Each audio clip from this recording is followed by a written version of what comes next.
Hello and welcome to Dialogue. As with other countries, China is preparing to engage with a new government in Washington. We'll take this opportunity to examine China-U.S. ties, arguably the world's most important relationship today. While Washington often frames the ties as one of a strategic competition, Beijing has consistently sought cooperation based on mutual respect. Why does China view the relationship differently? How will China navigate an increasingly hostile U.S.? And what lessons can both nations draw from the past to prevent a new Cold War for the sake of global peace and stability?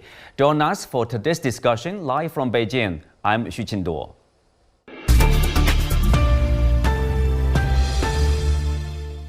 Joining me today are Dr. Shao Yuquan, Senior Research Fellow at the Shanghai Institutes for International Studies, Professor Zhao Daojun from Peking University, and Professor Liu Baocheng from the University of International Business and Economics. Welcome to Dialogue. So, Yuquan, I will start with you. First, how do you characterize the past decades of relations, compared to the most recent years of the Biden administration and perhaps the first Trump administration between the two countries, Hello, Qinduo. First of all, thank you very much for having me today. I think the relationship between China and the United States during the past decades before the first Trump administration, I would say it's a cooperative engagement. Bilaterally, China and the U.S. had very close trade and economic relations, and also people-to-people exchanges were very active. And also in the regional level and also on the global level, the two big countries had a lot of cooperation on the issues that have the major applications. And for example, during the Obama administration, the male-to-male relation between China and the United States was very positive and active. And then the two countries had a very close operation, for example, in countering Ebola in Africa. So these kind of interactions had made a lot of positive implications for both the Asia-Pacific region and the whole world. But actually, I would say started from the end of the second Obama administration, Washington had changed its strategic view regarding on China.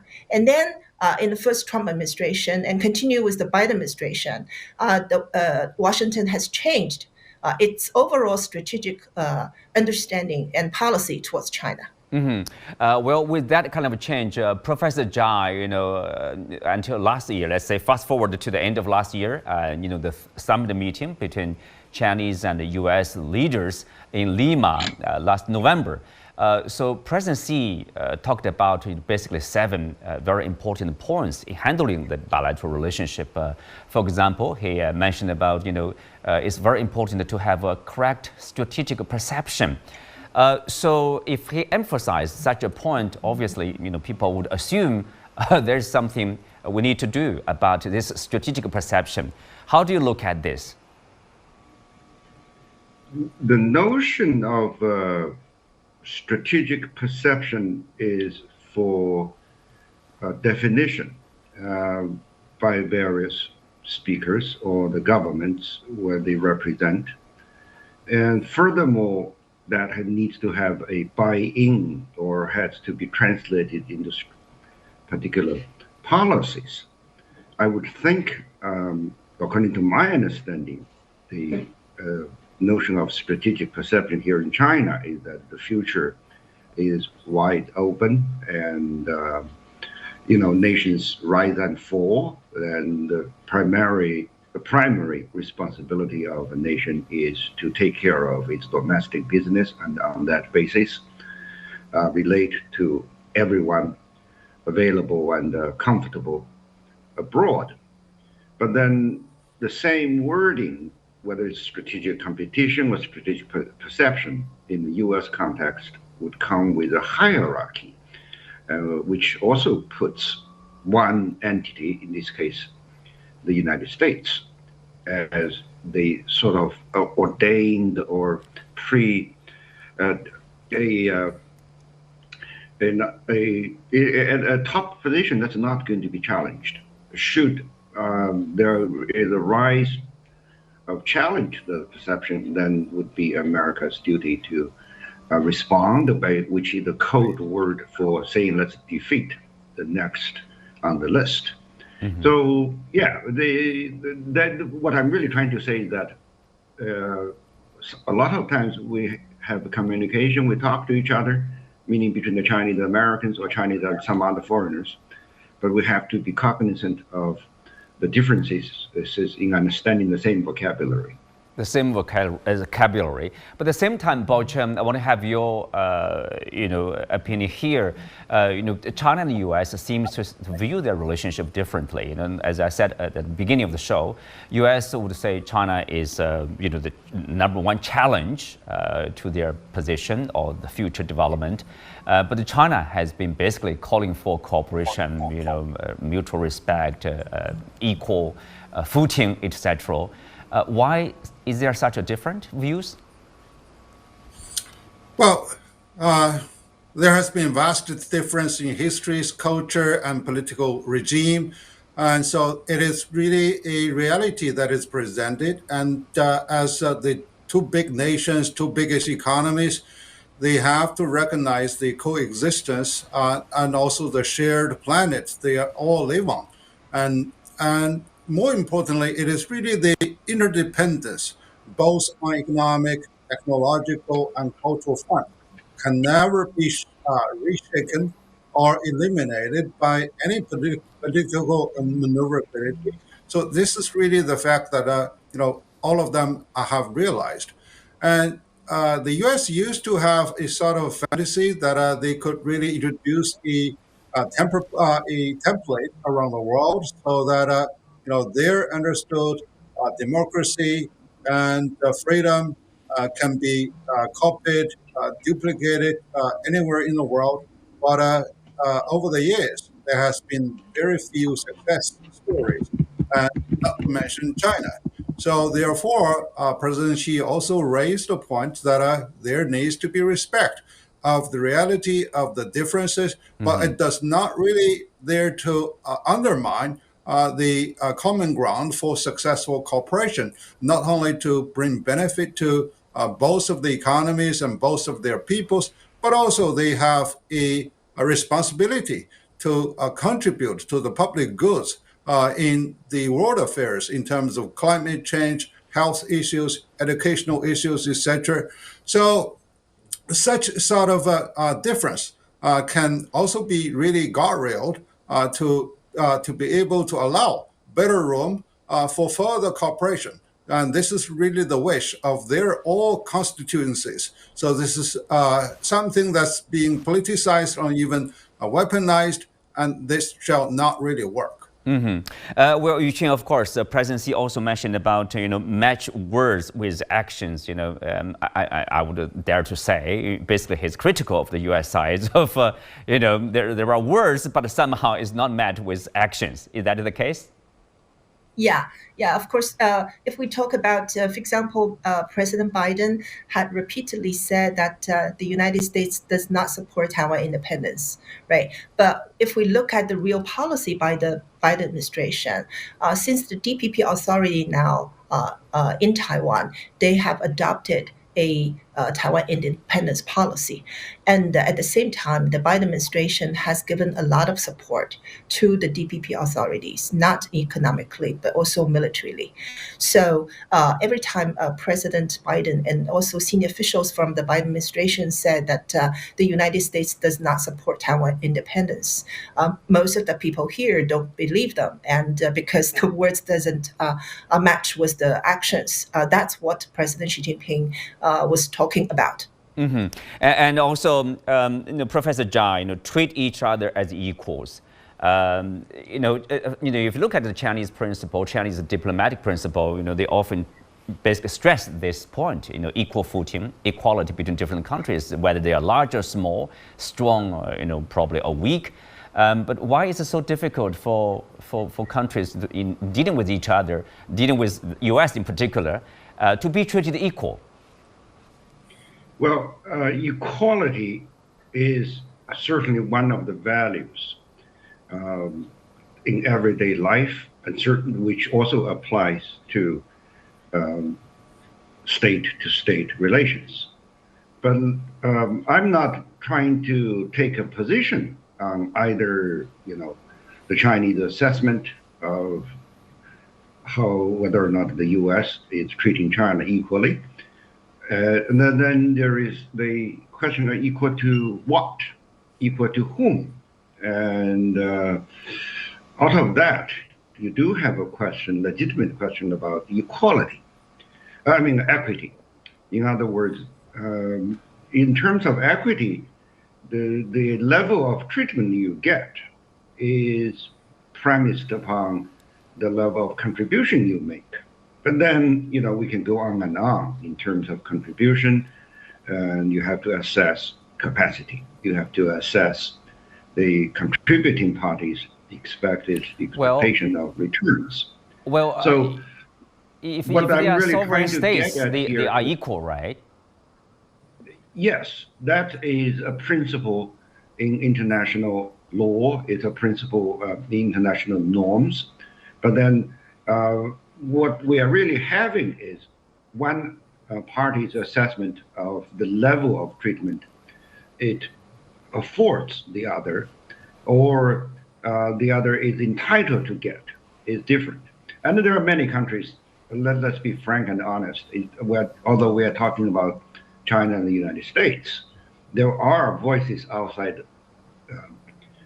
from third parties that may raise questions about equality in terms of Chinese policy as well. So especially at this time of transition in the U.S. leadership, we need to, it will be in China's interest to be more, at least flexible as a tactic, but also in a matter of principle, not just to assign blame to one party. We have to accept that equality is a sound principle, but nevertheless, there are different understandings of how that materializes. Well, if we look at the most sensitive issues, let's say, so-called red lines, I mean, the Chinese side has made it very clear. For example, of course, we mentioned the Taiwan question. This is about sovereignty, territorial integrity. But at the same time, Bochum, the Chinese side also mentioned, let's say, China's path and system. Why is it a red line for China? Well, Taiwan, of course, is totally a domestic affairs. And as you mentioned, this is really the sovereign issue that never allows any compromise.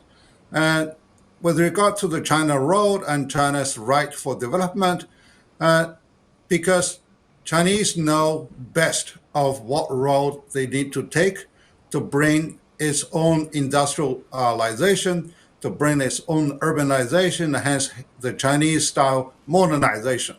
And the fact that over the years, through trial and error, since the funding of the People's Republic, we more or less have discovered the right way that is most suitable for China to grow.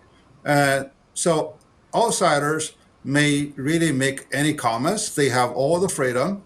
However, the decision are really in the hands of the Chinese people and their elected leadership. So, for example, in dealing with the Chinese socialist market economy, there are more liberals who say, okay, you got to have full market economy. And then what about the equity, as Professor Zhang has really been discussing about? So how to take care for those who are not very privileged, and how to make sure that the national strategy will be addressed in the Chinese perception. And hence, the respect becomes utterly important, because the world is beautiful simply because it is very diverse. A uniform template applicable to every country is totally a fantasy. And I think the U.S. has really realized that. However, they do not really show the appreciation for such sort of level of inclusivity and the respect of such diversity. So, yeah, I think every nation have their own ethnocentric perspective. And we also say that some of the Chinese groups may also have a totally different view over what the U.S. might really highly value. So this is really the difference. But again, we need really to have the wisdom and the capacity to set aside of such differences and continue to engage for constructive outcome, not only for the benefit of two countries, but also for the world. Yeah, diversity should be respected there. And also, Yuchen, here, democracy and human rights. Are we talking about this, let's say, political system or ideology that should be respected? Countries have different practices there? Yeah, actually, democracy and human rights are the international ideals and norms that every country respect. But just as Professor Liu said, that actually every country has different situation. It's very diverse. So before the first Trump administration, actually China and the U.S. had lot of rounds of human rights dialogue. And these dialogues have been quite effective to communicate with each other and to improve the human rights conditions in both countries. But then starting from 2017, this kind of a mechanism had stopped. So that's why President Xi, when he said about those 7 points, there was one thing that we have to improve. We have to have more dialogues and communications, and have so that we can have cooperation. But these days in Washington, there are some people, they are very how should I say, they're very they dislike any kind of a dialogue with Beijing and with China, and they think it's a kind of a waste of time. And China has, the so-called China has used the time of a dialogue to fasten our development and try to catch up with the United States. So this kind of perception and mindset has been really negative in our bilateral relations. Well, I want to add something, the latest, in terms of democracy and human rights, China's path and system development there. I'm not sure if you are following this, what's happened over the Red Note, Xiaohongshu, there's a flood of U.S. users. When they discover the ordinary Chinese people's lives, one of the themes they are surprised at the discovery is that, the Chinese people, regular Chinese folks, they can afford their lifestyle with one job. Basically, you can sustain daily, the fruit, the vegetables, etc. That's something we take it for granted. Of course, people have different views about the human rights, but that's probably the basic rights to life. That's good for the people dialogue and communication, Yuchen? Yeah, of course. From the Red Note saying that at least we can have 2 takeaways. First of all, is the ordinary American people, their views, their perception of China has been twisted by the mainstream media in the United States. What they have got from the Red Note cannot be got from the mainstream U.S. medias, right? This is the first thing. The second is the ordinary people's right to develop, to improve their daily lives is the basic human rights. And China has made a lot of progress in the past decades on this front. And the United States has not appreciated it as much as they can. Actually, it's a big contribution to the whole world. It's not only for China itself, it's for the whole world. And the U.S. has, because of they don't have the so-called correct strategic perception about China. So they would use those different angle to look at China's development style and the past. Professor Zhang. I would also like to add an anecdote that, to show that the human rights is pretty much dependent on the level of development. A couple of months ago, I was in Geneva. I talked with my great friend, a professor, and he said that when he was in his teenagehood, his responsibility was to cut newspapers for the whole family to use as toilet paper.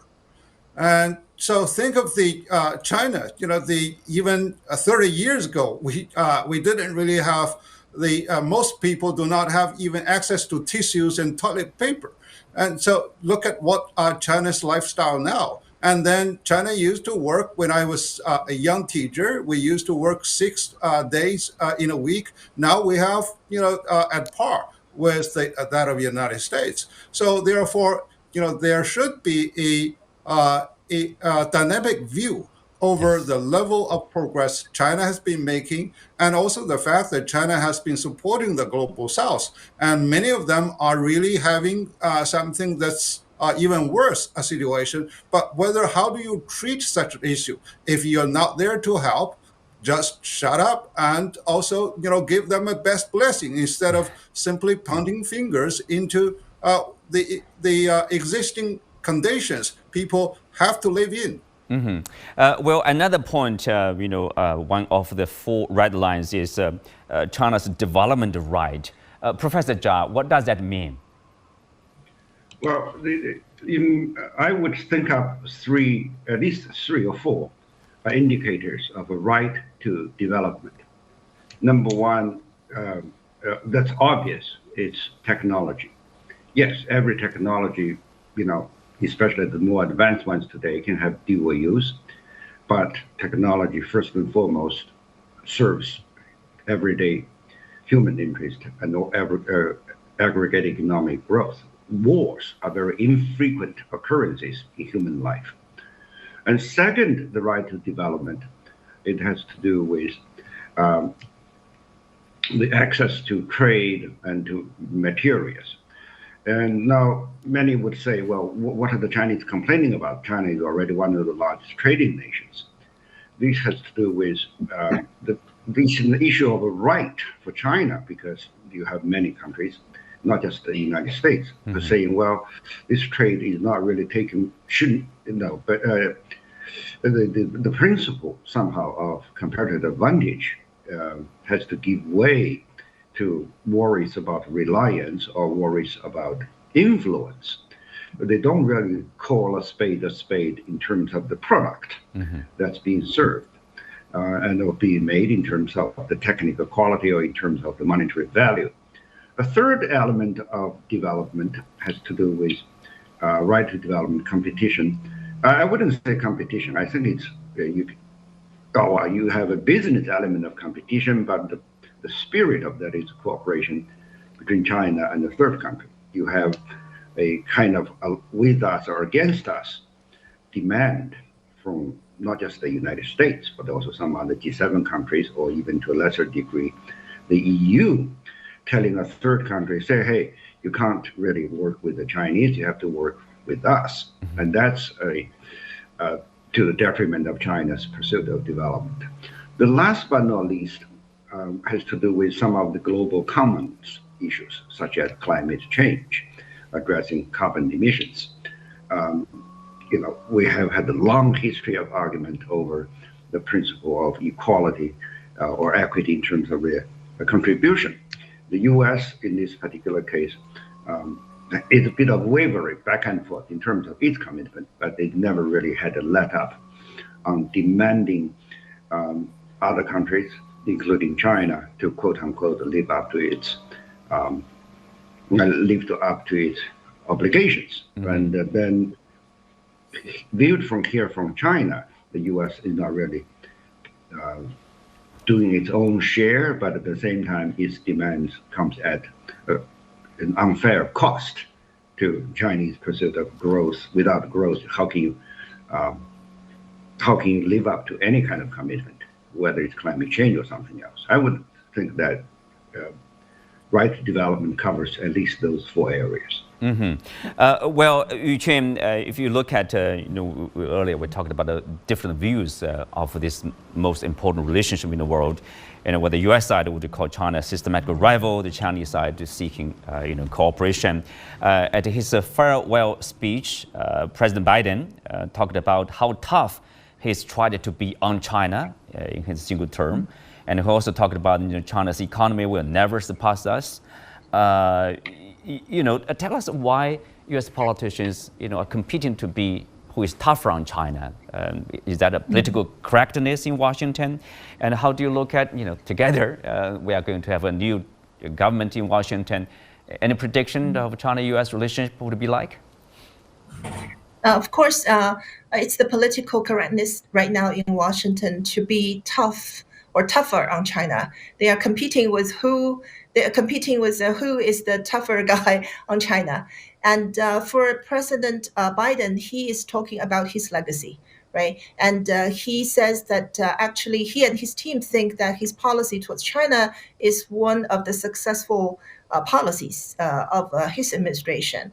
And because of the not a wrong strategic perception, there is a kind of a partisan consensus now in Washington that the U.S. needs to be tougher on its most important strategic competitor, which is China.